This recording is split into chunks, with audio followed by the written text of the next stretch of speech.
Taliban to increase their oppression of women and girls.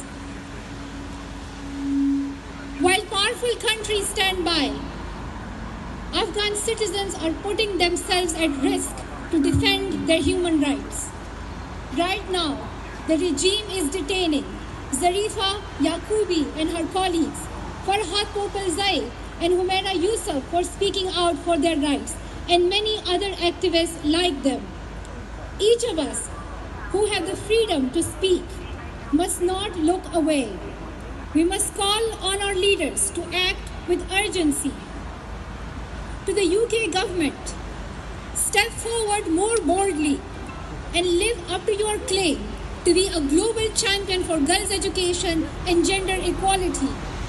Use your convening power to hold on a global summit where world leaders can agree on bold and coordinated actions to ensure girls' and women's rights are upheld in Afghanistan.